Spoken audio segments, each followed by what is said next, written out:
are scheduled to wrestle in one of those bogus events next month. Why Malone wants to lower himself to that is anyone's guess. And Rodman apparently wants to start the wrestling now. I tell you what, I love what I'm seeing, the battle between these two guys. They're fighting, giving it everything they got. Both of them are trying to push and shove and gain position. Karl Malone gives him a little knock. But at the end of the play, what I like... He hasn't been able to hit them. Rodman drills a 20-footer and gives it that go-figure gesture. Now remember, in game 2 in here, he hit that same shot to tie the game. This one brings him to within 1. Nothing down the sideline. He throws it in. You got to get right back to it. Like this, you give him the right to keep it to the basket. Now you know he'll curl, and the other guy will go in. And they'll set a pick on him and bring him off here. Harper, got that? Yo. He'll go, Stockton will go in, and he'll come back like that. Get the ball. Houston last year on that last shot. Yeah. Get a look this. Really go like that. So you can't get settled in. Yeah. Do we want to delay a game? No. Play? All right. No, they expect to do it. Fake it, delay, but don't do it. Let's go, man. If they score, there's a game 7. If they don't, for the second straight year, they go out in 6. Malone is doubled. They swat at it and steal it. Here comes Chicago. 17 seconds. 17 seconds from game 7 or from championship number 6. Jordan. Open. Chicago with the lead. Timeout, Utah. 5.2 seconds left. Michael Jordan running on fumes with 45 points. It's off. The Chicago Bulls have won their 6th NBA championship, and it's their 2nd three-peat.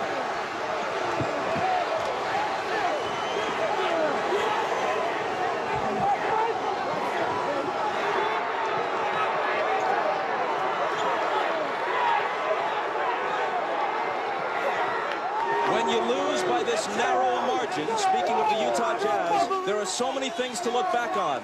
But the Howard Isley 3 that was taken away in the first half will eat at them all summer long.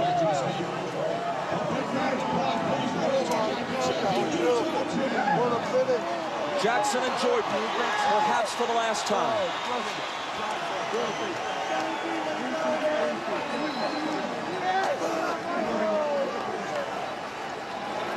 Chicago 87, Utah 86. I believe in it. That was beautiful. I never gave up. Every time we were close, I knew we were going to do it. I knew it. Jerry Krause, you have to be very proud of this team. I'm so proud of these players and the staff, and this is for the fans back in.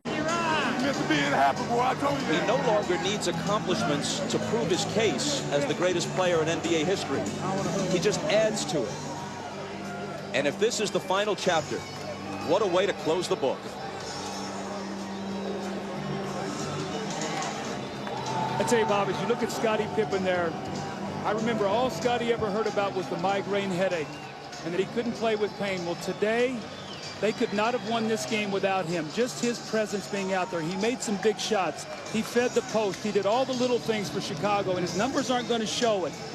But Michael, once again, with the heroics, the unbelievable plays.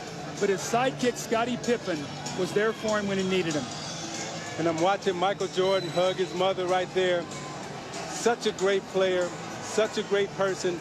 Everything that this game is about, the goodness of it, he represents, and what he's done for the game of basketball. And for if they're all going to come around and try to do this again one more time? I would love for that to happen. I think that's something that's got to have to be determined over the summer. All right. Congratulations, Michael. Congratulations, Chicago Bulls. Let's go over to Jim Gray.